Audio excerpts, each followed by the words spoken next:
O projeto Por que Heloísa começou para mim há pouco mais de 2 anos, quando a autora Cristiana Soares me procurou por indicação de um amigo comum que havia dito para ela que eu tinha montado uma produtora que desenvolve conteúdo em diversas plataformas de mídia. E ela tinha acabado de escrever um livro muito bonito chamado Por que Heloísa, que contava a história de uma menina que nasceu com paralisia cerebral. E esse livro passava de maneira bem poética os conceitos inclusivos. Ela queria ampliar essa mensagem, já tinha um roteiro de um desenho animado que seria uma adaptação do próprio livro. A gente acabou se associando nesse projeto, começou a formatar de maneira que a gente pudesse captar investidores para viabilizar a produção. Então, a partir daí, foram muitas conversas, muitas reuniões, onde ela foi me passando os conceitos inclusivos, a importância de trazer para a sociedade uma visão inclusiva e não o que tradicionalmente acontece, que é uma visão assistencialista das questões relativas à deficiência. E aí nós formatamos um projeto que ficou muito bonito e fomos atrás de investidores, ou enfim, pessoas que pudessem viabilizar essa produção. Eu apresentei o projeto na TV Cultura, que imediatamente se interessou e nos deu uma carta de apoio. Fomos falar com a Secretaria dos Direitos da Pessoa com Deficiência, que também imediatamente entendeu a importância desse projeto. Bom, esse projeto ele é muito importante para a TV Cultura porque ele, em primeiro lugar, ele inaugura uma nova relação com a produção independente, né? Em que a TV Cultura se junta com uma Secretaria de Estado,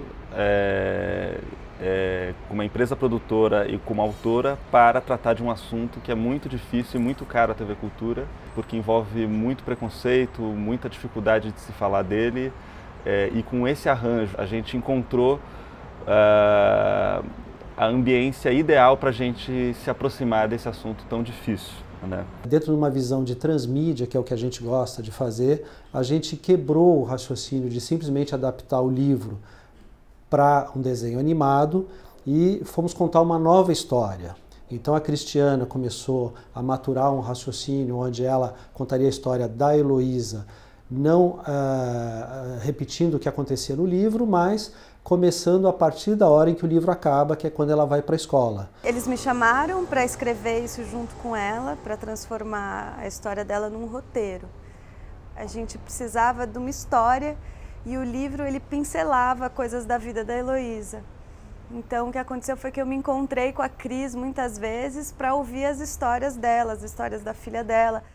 E aí a gente foi reunindo essas histórias todas, eu comecei a organizar esse material e aí que começou a surgir o roteiro. E chamamos o Ari, que é um ilustrador que trabalha conosco já há muito tempo. Eu tinha um briefing da autora, onde ela manifestou que ela não queria um estilo cartoon, ela não queria uma coisa convencional, ela estava buscando por uma coisa, por algo novo. Eu fui desenvolvendo essa personagem em vários estudos, porque é uma personagem que a gente já sabia que ela não teria muitos recursos de expressão, ela tinha umas características muito próprias de poses, e quer dizer, tudo isso foi incorporado nesse momento da criação e do desenvolvimento. A partir daí foram definidos a família da personagem, né? Mãe, pai, irmã. E aí a gente agregou uma outra profissional ao projeto, a Camila, que trouxe uma visão de direção de arte muito bonita, tanto para detalhes da personagem, de vestuário, essa coisa toda, como para o desenvolvimento dos cenários. Uma das referências que foi me passada foi o bairro da Vila Madalena, que é onde a autora mora. Então eu resolvi passear lá num domingo para ver de perto como que era a questão dos cenários, das casas, das calçadas. Eu precisava pensar na acessibilidade, uma coisa que eu nunca tinha pensado antes para nenhum projeto, que era um ponto fundamental desse. A cadeira precisava passar no cenário da sala, precisava passar na lanchonete. Sobre a questão técnica, que eu usei o 3D como base para depois pintar em 2D, que isso possibilitou a variedade de câmeras. Então eu tinha o cenário da rua modelada, a gente podia escolher os ângulos que melhor se encaixavam para a animação e depois que a câmera fosse aprovada eu finalizava em 2D. O Sérgio me escreveu pedindo para eu pensar numa ideia de logotipo, imaginando que o Heloísa fosse mais tortinho, mas que ainda assim fizesse sentido, porque a gente não precisa justamente que as coisas sejam todas certas, a gente pode lidar com o diferente. Bom, e desde o começo a Cristiana queria que esse projeto tivesse música. Lá atrás, quando a gente conversava sobre o projeto, ela falava do Hélio Ziskin, que ele tinha sido muito importante na história das filhas de verdade dela.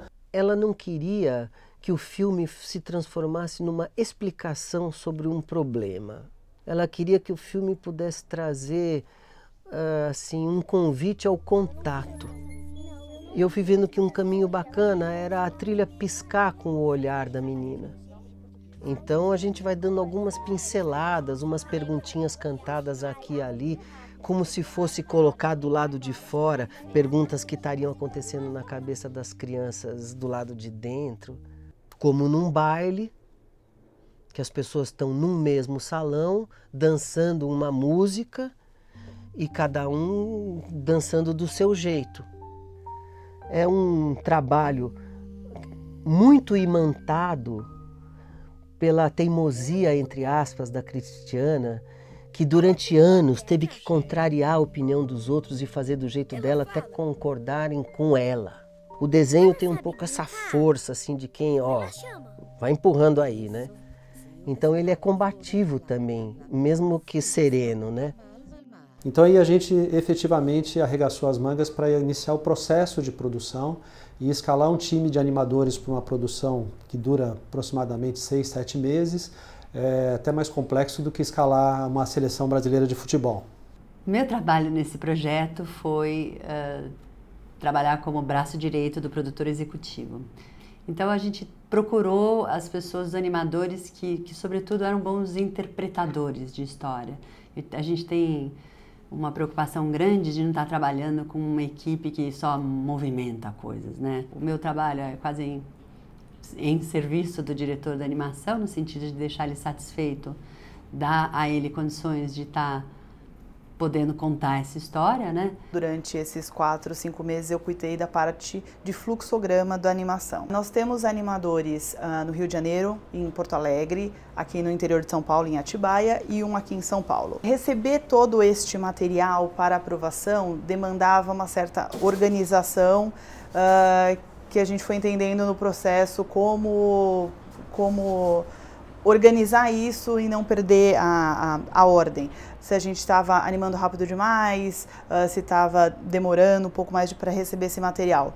Então, por exemplo, nós utilizamos um programa na internet em que os animadores colocavam as suas animações. Eu sentava junto com o Ari, com o diretor, e ele cena a cena ia fazendo a checagem técnica. Porque Heloísa é uma produção que envolve muitos detalhes, principalmente muita burocracia.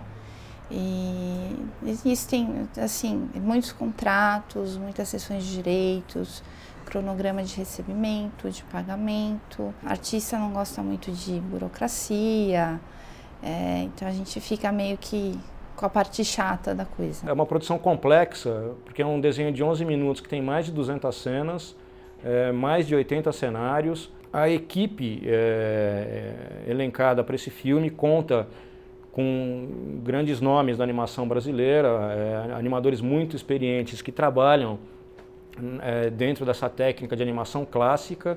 A gente optou por não usar programas como Flash, né? É uma animação mais full animation. O processo de finalização do filme é basicamente eu e o Celso compondo as cenas que os animadores mandam para cá, junto com os cenários da Camila.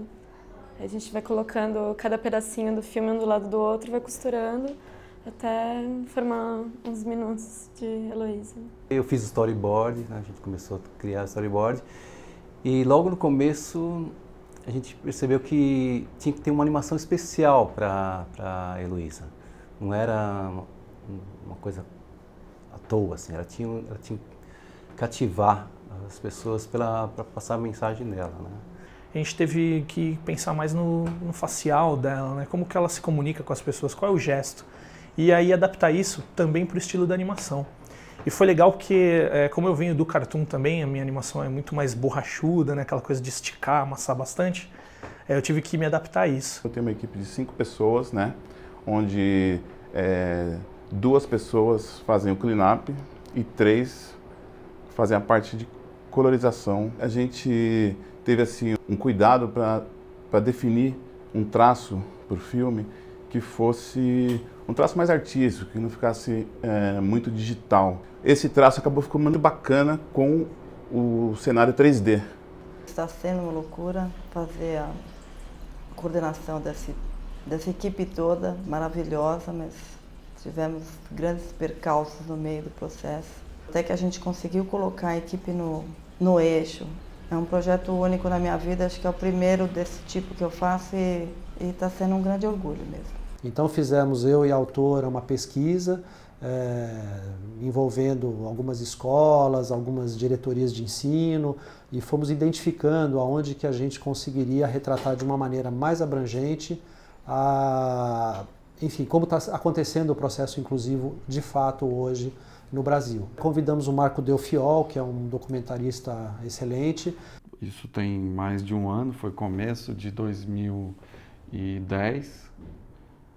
Eu sentei com ela e com o Sérgio, tinha esse projeto da animação e ela queria fazer um documentário. Algumas coisas ficaram muito claras desde o início. Uma que não era para ser um documentário emocionalmente apelativo. A gente pensou num formato em que a gente teria 4 escolas e a gente entrou muito com a parte de transformar isso em documentário, em linguagem mesmo.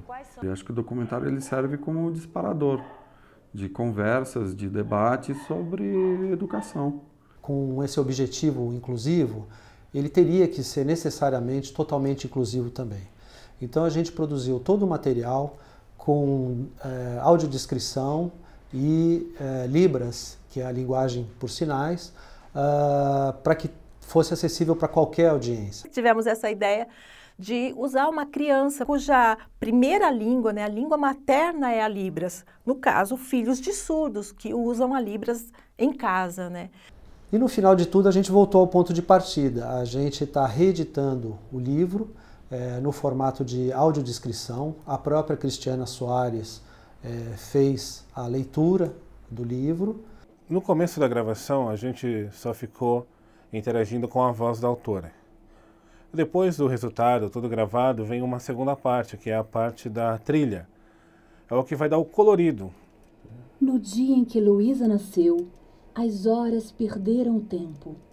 Não se sabia se era dia ou se chovia. Ele tem um raciocínio transmediático, porque você tem o livro em papel, você tem o livro em audiobook, você tem o desenho animado que conta a continuação da história do livro e você tem o documentário que mostra as pessoas que estão vivendo esse processo inclusivo.